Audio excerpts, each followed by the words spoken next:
Video start करने से पहले आपसे रिक्वेस्ट है कि यदि आज का वीडियो आपको अच्छा लगे तो इसे लाइक अवश्य करिएगा और चैनल को सब्सक्राइब भी अवश्य कर लीजिएगा। तो चलिए आज का वीडियो शुरू करते हैं। पहला प्रश्न है, आंकड़े 3, 4, 5, 6 और 2 का माध्य हमें निकालना है। तो ध्यान से समझिए सॉल्यूशन। दिए गए आंकड़े हैं 3, 4, 5, 6 और 2। हमें इन आंकड़ों का माध्य निकालना है। तो माध्य का फॉर्मूला लिखेंगे। माध्य बराबर होता है आंकड़ों का योग बटा में आंकड़ों की संख्या। ठीक, इसी फॉर्मूला पर हम इन आंकड़ों का माध्य निकालेंगे।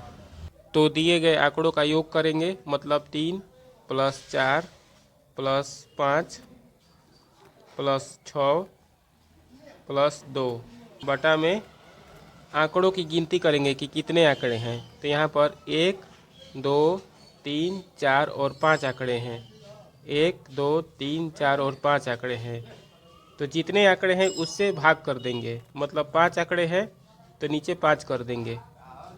ठीक, अब सभी को जोड़ेंगे। 3 और 4 7, 7 5 12, 12 6 18, 18 2 20। ऊपर लिखेंगे 20 बटा में 5, कटा देंगे। 5 एकम 5, 5 चौके 20, मतलब 4 आ गया। हम लोगों का आंसर आ गया 4। ठीक, हमें इन आंकड़ों का माध्यक अर्थात माध्यिका निकालना है। तो दिए गए आंकड़े हैं 4, 7, 2, 8, 6। सबसे पहले हम इनको बढ़ते या घटते क्रम में सजाएंगे, मतलब कि आरोही या अवरोही क्रम में सजाएंगे। तो हम लोग बढ़ते क्रम में सजाएंगे इसको। तो सबसे छोटा पहले लिखेंगे, 2 पहले लिखेंगे, 2 से ठीक बड़ा उसके बाद लिखेंगे, मतलब कि 4 उसके बाद लिखेंगे, 4 से ठीक बड़ा उसके बाद लिखेंगे, मतलब कि 6 उसके बाद लिखेंगे, उससे बड़ा है 7 तो यहाँ पर 7 लिखेंगे, उससे बड़ा 8 है तो यहाँ पर 8 लिखेंगे। ठीक, हम लोगों ने इनको बढ़ते क्रम में सजा दिया है। उसके बाद जो आंकड़ा ठीक बीच में आएगा वही इनका माध्यक होगा। पहले आंकड़ों की गिनती करेंगे कि कितने आंकड़े हैं। तो 1, 2, 3, 4 और 5 आंकड़े हैं। आंकड़ों की संख्या 5 है, मतलब 5 विषम संख्या है।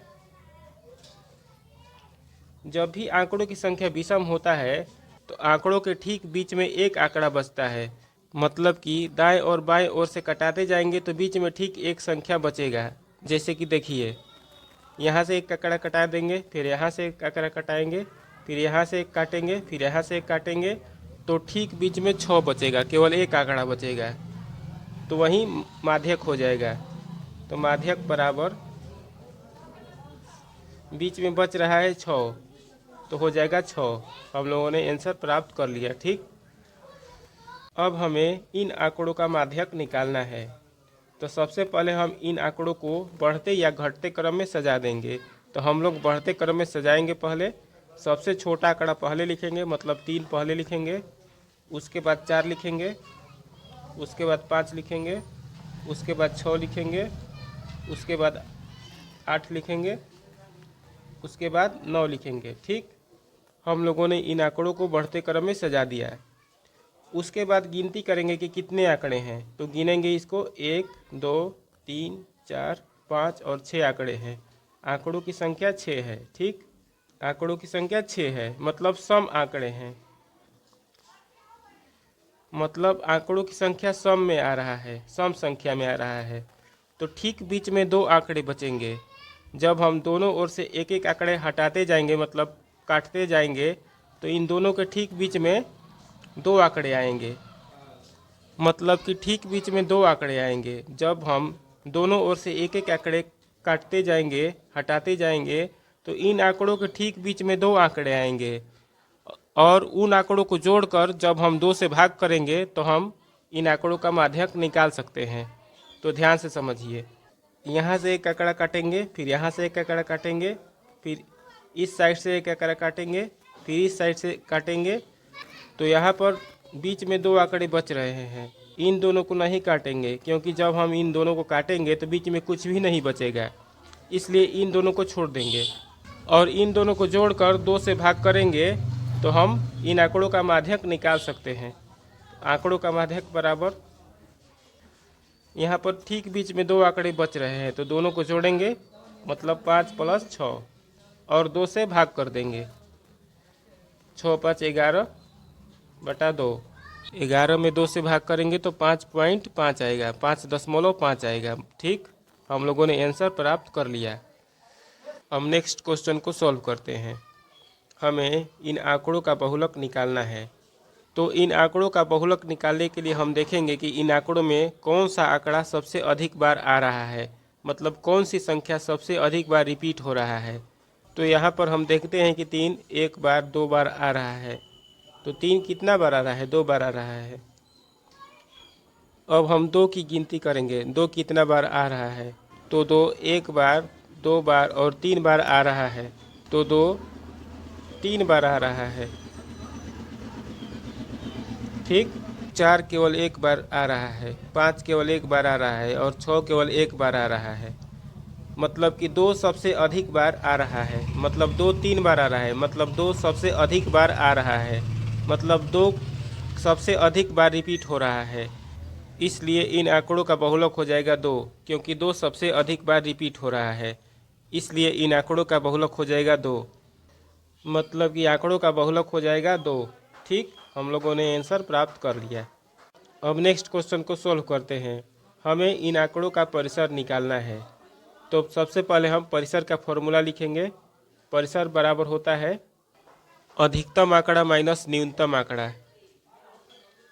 यहाँ पर अधिकतम आंकड़ा है, मतलब सबसे बड़ा आंकड़ा है 9, तो सबसे पहले 9 लिखेंगे, क्योंकि सबसे बड़े आंकड़े को पहले लिखना है, माइनस। यहाँ पर न्यूनतम आंकड़ा मतलब सबसे छोटा आंकड़ा है 0, तो यहाँ पर 0 लिखेंगे। 9 में से 0 घटाएंगे तो 9 आ जाएगा, अर्थात इन आंकड़ों का परिसर हो जाएगा 9, क्योंकि 9 में से 0 घटाएंगे तो 9 आएगा। इसलिए इन आंकड़ों का परिसर हो जाएगा 9। हम लोगों ने आंसर प्राप्त कर लिया।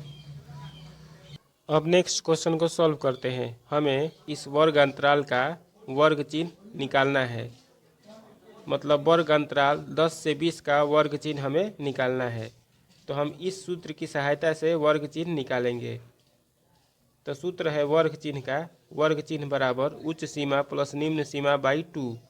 यहाँ पर उच्च सीमा है 20, दाईं ओर की संख्या को उच्च सीमा कहा जाता है, तो उच्च सीमा है 20, तो यहाँ पर 20 लिखेंगे, प्लस निम्न सीमा मतलब बाईं ओर की संख्या को निम्न सीमा कहा जाता है, यहाँ पर निम्न सीमा है 10, तो यहाँ पर 10 लिखेंगे बाई 2।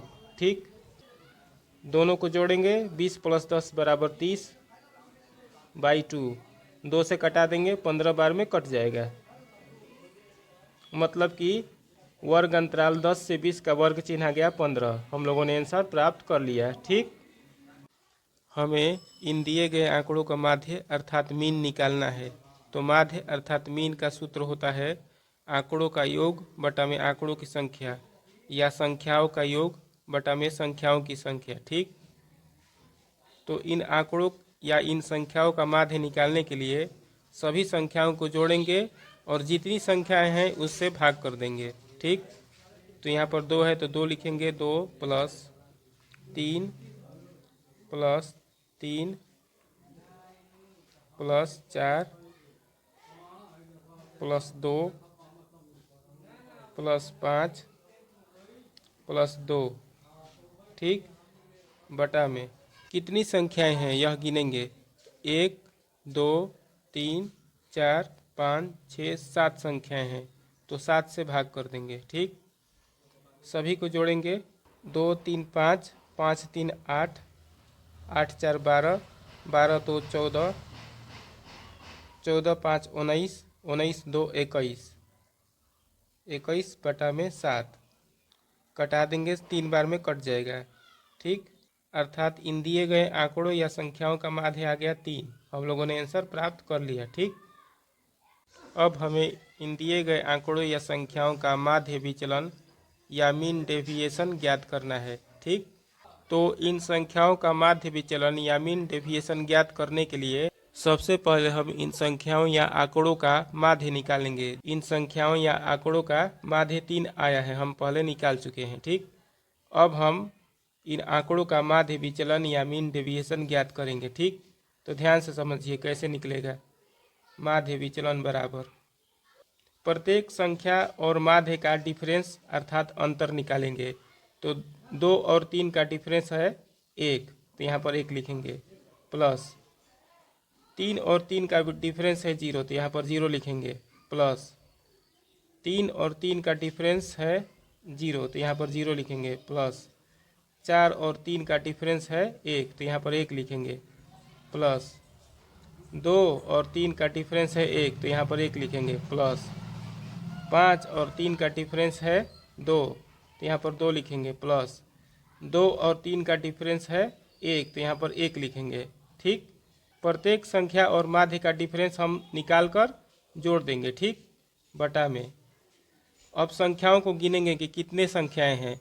तो 1 2 3 4 5 6 7 7 संख्याएं हैं, तो 7 से भाग कर देंगे। ठीक, अब सबको जोड़ेंगे। यहाँ पर 0 है तो 0 का मान्यता नहीं रहेगा, मतलब 1 और 1 2 हो जाएगा, 2 1 3 हो जाएगा, 3 2 5 हो जाएगा, 5 1 6 हो जाएगा। ठीक, बटे 7, मतलब 6/7 हम लोगों का माध्य विचलन आ गया। ठीक, हम लोगों ने आंसर प्राप्त कर लिया। अब हम इन दिए गए आंकड़ों या संख्याओं का विचरण या प्रसरण या प्रसार या वेरिएंस निकालेंगे। तो इसके लिए सबसे पहले हम इन आंकड़ों का माध्य निकालेंगे, जो कि 3 आएगा, हम लोग पहले निकाल चुके हैं। ठीक, अब हम इन आंकड़ों का विचरण या प्रसरण या प्रसार या वेरिएंस निकालना सीखेंगे। तो ध्यान से समझिए। इन आंकड़ों का विचरण निकालने के लिए प्रत्येक संख्या और माध्य का अंतर का स्क्वायर करेंगे। तो यहाँ पर 2 और 3 का अंतर कितना है, 1 है, तो 1 का स्क्वायर कर देंगे, प्लस यहाँ पर 3 और 3 का अंतर कितना है, 0, तो 0 का स्क्वायर कर देंगे, प्लस यहाँ पर 3 और 3 का अंतर है 0, तो 0 का स्क्वायर कर देंगे, प्लस 4 और 3 का अंतर कितना है, 1 है, तो 1 का स्क्वायर कर देंगे, प्लस फिर 2 और 3 का अंतर कितना है, तो 1 है, तो 1 का स्क्वायर कर देंगे, प्लस 5 और 3 का अंतर कितना है, तो 2 है, तो 2 का स्क्वायर कर देंगे, प्लस 2 और 3 का अंतर 1 है, तो 1 का स्क्वायर कर देंगे। अर्थात जब भी दिए गए संख्याओं या आंकड़ों का विचरण या प्रसरण या प्रसार या वेरिएंस निकालना हो, तो सबसे पहले हम उन आंकड़ों का माध्य निकालेंगे और फिर माध्य से प्रत्येक आंकड़ा का अंतर देखेंगे और जितना अंतर आएगा उसका स्क्वायर करके जोड़ते जाएंगे। मतलब कि पहला आंकड़ा और माध्य का अंतर उसका स्क्वायर, प्लस फिर दूसरा आंकड़ा और माध्य का अंतर उसका स्क्वायर, प्लस फिर तीसरा आंकड़ा और माध्य का अंतर उसका स्क्वायर, प्लस फिर चौथा आंकड़ा और माध्य का अंतर उसका स्क्वायर, प्लस फिर पांचवा आंकड़ा और माध्य का अंतर उसका स्क्वायर। ऐसे करते जाएंगे जितने आंकड़े दिए रहेंगे और फिर उन आंकड़ों को गिनेंगे कितने आंकड़े हैं। तो यहाँ पर 1 2 3 4 5 6 7 आंकड़े हैं, तो 7 से भाग कर देंगे। ठीक, अब 1 का स्क्वायर करेंगे तो 1 आएगा, प्लस 0 का स्क्वायर करेंगे तो 0 आएगा, प्लस 0 का स्क्वायर करेंगे तो 0 आएगा, प्लस 1 का स्क्वायर करेंगे तो 1 आएगा, प्लस फिर 1 का स्क्वायर करेंगे तो 1 आएगा, प्लस 2 का स्क्वायर करेंगे तो 4 आएगा, प्लस 1 का स्क्वायर करेंगे तो 1 आएगा, बटे में 7। ठीक, अब जोड़ेंगे सबको, 1 और 1 2, 2 1 3, 3 4 7, 7 1 8, यहाँ पर 8 आ गया, बटा में 7। यही हम लोगों का आंसर होगा। ठीक, मतलब कि इन दिए गए आंकड़ों का विचरण या प्रसरण या प्रसार या वेरिएंस का मान 8/7 आ गया। हम लोगों ने आंसर प्राप्त कर लिया। ठीक, अब हमें इन दिए गए आंकड़ों या संख्याओं का मानक विचलन निकालना है। तो मानक विचलन का सूत्र होता है आंकड़ों का विचरण या प्रसरण का वर्गमूल। ठीक, तो रूट के अंदर